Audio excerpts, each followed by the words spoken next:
অনেক দিনের একটা সুন্দর প্ল্যান আর ফুরফুরে একটা মন কিভাবে কর্পূরের মতো বাতাসে মিলিয়ে যায়, ঠিক সেই গল্পটাই আজকে আপনাদের সাথে শেয়ার করব। ওয়েট, তার আগে ইন্ট্রোটা তো দিয়ে নেই।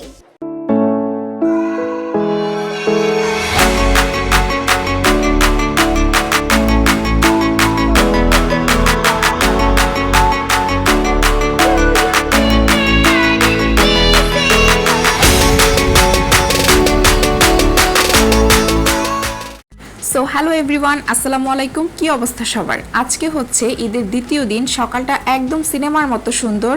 আর এই মুহূর্তে আমাদের গন্তব্য হচ্ছে আহসান মঞ্জিল, ঢাকার সেই বিখ্যাত পিঙ্ক প্যালেস, একসময় যা নবাবদের রাজপ্রাসাদ ছিল আর এখন সেটা ঐতিহাসিক জাদুঘর। আজকে আকাশটা যেমন ঝকঝকে, তেমনি আমার মনটাও একদম ফুরফুরে। তবে সে যাই হোক, তেল না হলে কিন্তু স্বপ্নও চলে না, সেখানে বাইক তো অনেক দূরের কথা। তাই আবেগ বাদ দিয়ে পেট্রোল পাম্পের সাথে মামলা মিটিয়ে নেওয়াই ভালো, কি বলেন? ঠিক বলেছো। তারপর আবার সেই গন্তব্য। বেসিক্যালি পিঙ্ক প্যালেসে যাওয়ার প্ল্যান থেকেই কিন্তু আজকে আমি একটা পিঙ্ক ড্রেস পরেছি।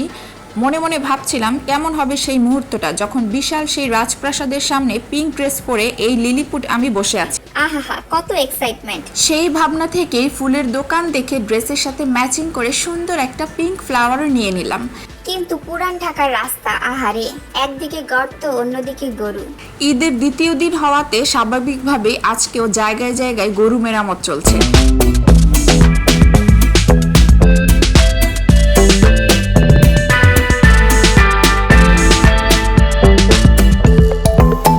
আমি পয়সা কিছু মাইন্ড করছি পাই। অবশেষে বহু যুদ্ধ করে পৌঁছালাম গেটের সামনে, কিন্তু হাই, গেট বন্ধ। একটা বড় তালা ঝুলছে আর আমি বাইরে দাঁড়িয়ে। সবই ঠিক ছিল, শুধু দরজা খোলেনি।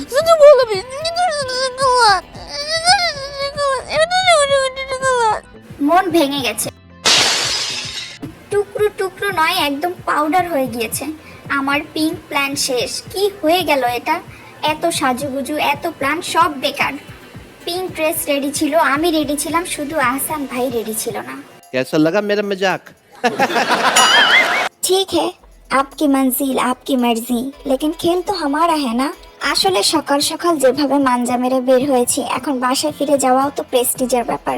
বাসায় যাওয়ার পথেই পড়লো এই শহীদ মিনার। ভাবলাম আইসক্রিম খেতে খেতে ভাবি কি করা যায়, কারণ রেগে গেলেন তো হেরে গেলেন। এরপর বিজয় সরণি ক্রস করার পথে এলাম সংসদ ভবন। বাপরে, এখানে তো ভালোই মানুষ। সবাই কি আমার মতো ছ্যাঁকা খেয়ে দি গেল? যাই হোক, সব বাদ দিয়ে আপনারা এই পেয়ারটাকে দেখেন। অনেকক্ষণ যাবত এই দুইজন এদিকে ঘুরঘুর ঘুরঘুর করছে। এদের মধ্যে নিশ্চয়ই একটা মেয়ে একটা ছেলে, এবং মেয়েটা নিশ্চয়ই রাগ করেছে। ও নো, রাগ করে এটা কি করে ফেললো?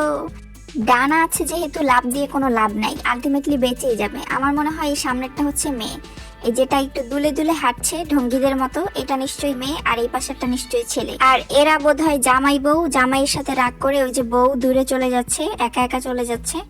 এর বোধহয় রাস্তার দিকটা একটু বেশি পছন্দ, বারবার শুধু রাস্তার দিকে চলে যায়।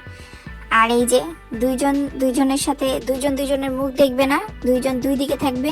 কিন্তু না, ঢঙ্গিটা আবার চলে আসছে। যাই হোক, জামাইকে পাহারা দিতে হবে, চোখে চোখে রাখতে হবে। এ থেকেই বোঝা যায় এটা নিশ্চয়ই বউ। বউ না হলে এত কেয়ার কখনোই করতো না।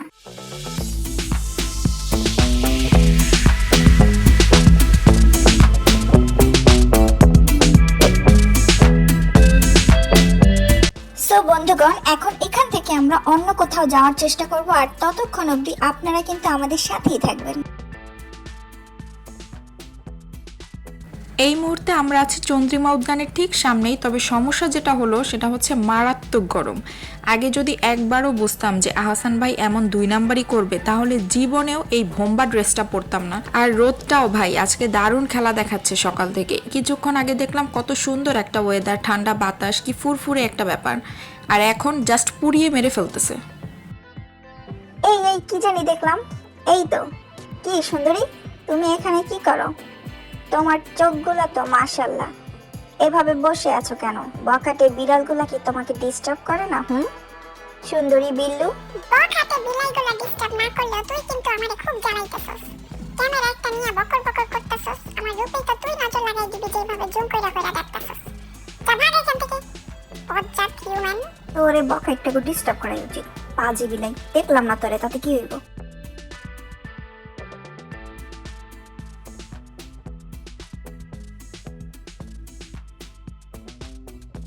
আসলে একটু একটু ঢং করে আমি বুঝাচ্ছিলাম যে আমি খুব চিল মুডে আছি, কিন্তু আসলে এই গরমে এই বোম্বা ড্রেস পরে আমি একটুও চিল মুডে ছিলাম না গাইস।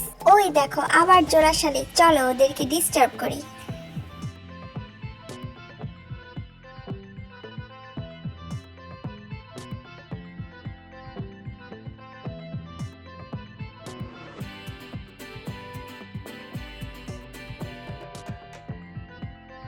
যাই হোক, এরপর হাঁটতে হাঁটতে আমাদের এই মনার সাথে দেখা।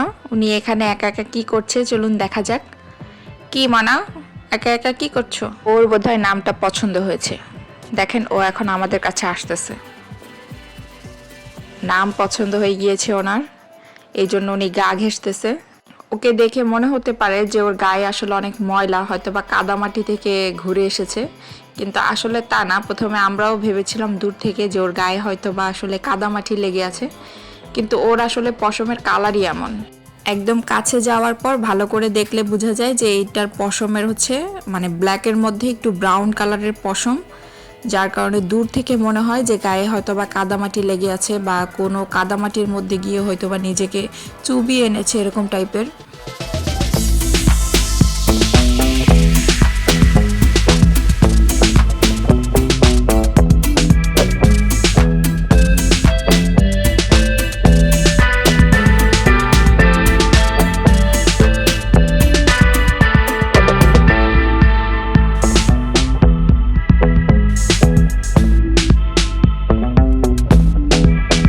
আসলে রোদের তাপ এত পরিমাণে বেশি আর বাইরে এত পরিমাণে গরম ছিল, আমাদের মনে হলো যে ওর হয়তো বা পানির তৃষ্ণা লাগতে পারে, যার জন্য ওকে আমি আসলে পানি দেওয়ার চেষ্টা করছিলাম। ভাবলাম যে পানি খাই কিনা, কিন্তু আসলে ও পানি খায়নি, ও আরও পানি দেখে চলে গেল। তারপর মনে হলো যে না, বেচারা হয়তো বা পানি খাবে না বা পানি তৃষ্ণা আসলে পায়নি, আমি ভুল ছিলাম। সারা দিনের মধ্যে আমার সবচাইতে সুখী মনে হচ্ছিল এই বাচ্চাদেরকে যারা এখানে গোসল করতেছে। এই যে এখনো লাফ দিল, মানে কি পরিমাণ সুখী যে ওদেরকে মনে হচ্ছিল। এই গরমের মধ্যে ওরা কি সুন্দর এনজয় করতেছে।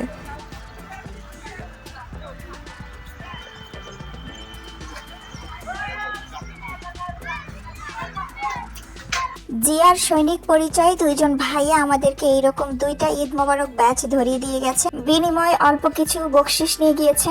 তবে জিনিসটা সুন্দর, তাই ভালো লেগেছে আমার কাছে। আহসান ভাইয়ের ছ্যাঁকা খেয়ে এই উত্তপ্ত গরমে অনেক ঘুরেছি, এনার্জি আর একটু অবশিষ্ট নেই, তাই এখন বাসার উদ্দেশ্যে রওনা দিচ্ছি। দুঃখের বিষয় হলো এটাই যে সারাদিন পুড়িয়ে কয়লা বানিয়ে ওয়েদার এখন আবার চিল মুডে। যেই পরিমাণ মুড সুইং এই ওয়েদার আজকে আমাদের দেখালো, এত পরিমাণ মুড সুইং ভাই আমার নিজেরও হয় না। আর এই যে আরেক মুড সুইংওয়ালা ভাই, এটা কোন দিক থেকে ওনার ইউটার্ন নেওয়ার জায়গা মনে হলো উনিই ভালো জানেন। ভাগ্যের নির্মম পরিহাসের কারণে আজকে ওনাদের এই অবস্থা, তা না হলে ওনারা কিন্তু সবাই পাইলট।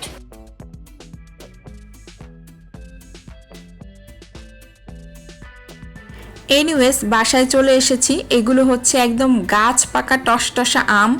কেমন হয় যদি এই গরমে এই টসটসে পাকা আমের 1 গ্লাস ঠান্ডা ম্যাঙ্গো মিল্কশেক খাওয়া যায়।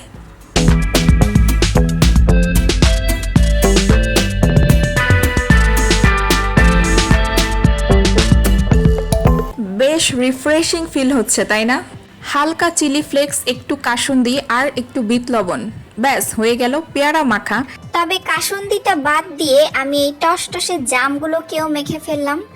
আম, জাম আর পেয়ারার পার্ট চুকিয়ে এখন এই হুলোটার আরাম আমার একদম সহ্য হচ্ছে না, তাই এই মুহূর্তে আমার কাজ হচ্ছে হুলোটার আরাম নষ্ট করা। আর আপনাদের জানাচ্ছি বিদায়, দেখা হবে অন্য কোনো ব্লগে। আল্লাহ হাফেজ, টেক কেয়ার।